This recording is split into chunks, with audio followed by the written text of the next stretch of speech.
আমরা এখন রয়েছি একটি লাউ ক্ষেতে।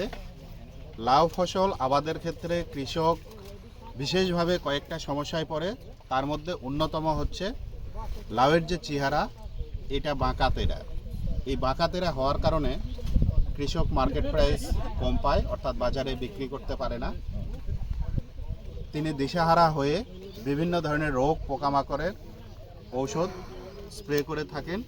আসলে মূল ঘটনা কি, এটা কিন্তু যদি জানা না থাকে তাহলে শুধু উৎপাদন খরচটাই বাড়বে। আমরা এই মুহূর্তে আমাদের এই যে লাউ ক্ষেত, এখানে একটা লাউ দেখছি। এই যে লাউটা, এটা জালি অবস্থায় আছে। এই লাউটা কিন্তু বাঁকা হয়ে যাচ্ছে।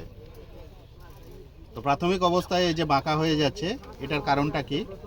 এই বাঁকা হয়ে যাওয়ার কয়েকটা কারণ রয়েছে।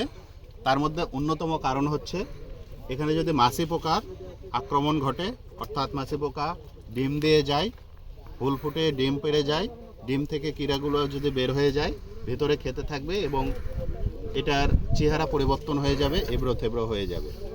আরেকটা কারণ হতে পারে এখানে মাইক্রোনিউট্রিয়েন্ট, বিশেষ করে বোরন সারের অভাব যদি ঘটে তাহলেও কিন্তু এই সমস্যাটা হতে পারে।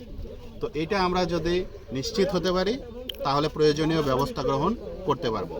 আসেন এই লাউটাকে আমরা ভালো করে লক্ষ্য করি।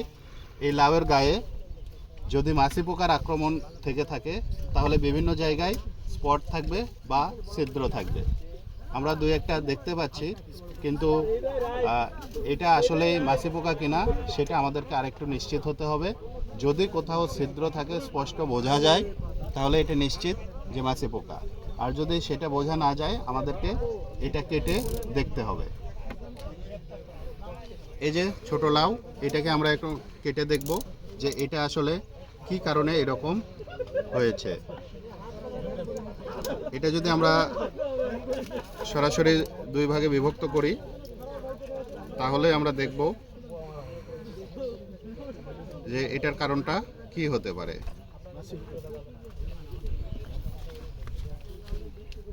এটা আমরা দুই ভাগ করেছি। দেখেন এখানে এর আগে আমরা বলেছিলাম এই যে গায়ে দাগ আছে, অর্থাৎ এই জায়গাতে মাছি পোকা কিন্তু আক্রমণ করেছিল, ডিম পেড়ে গেছে এবং ডিম পাড়ার ফলে এখানে খুবই ছোট ছোট দেখতে পাচ্ছেন। এই যে আমার নাইফের মাথায় এই যে ডিম থেকে কিরাটা কিন্তু বের হচ্ছে। এখনো পরিপূর্ণভাবে এটা ম্যাচিউর হয় নাই। কিরাটা সঠিকভাবে অভিজ্ঞ পার্সন ছাড়া কিন্তু এটা বোঝা কঠিন। এই জন্য আমাদের প্রশিক্ষণার্থী যারা রয়েছে তারা কিন্তু এটা হাতে কলমে দেখছে যে মাঠ পর্যায়ে যদি এই ধরনের সমস্যা পাওয়া যায় তাহলে সেটাকে ফাটিয়ে বা ডিসেক্ট করে এটা দেখবেন। দেখার পরে তিনি নিশ্চিত হতে পারবেন যে এটা আসলে বোরন সারের অভাব নাকি আমাদের ডিম পেড়ে যাওয়ার কারণে এই সমস্যাটা হয়েছে। তো আমরা এখানে যেটা দেখলাম যে গায়ে কিন্তু আমাদের কি ছিল, দাগ ছিল, স্পট ছিল। এই জায়গাতে হুল ফুটিয়ে দিয়ে মাছি পোকা ডিম পেড়ে গিয়েছে এবং ডিম থেকে কিন্তু কেবল একটা বা দুইটা কীড়া বের হওয়া শুরু করেছে।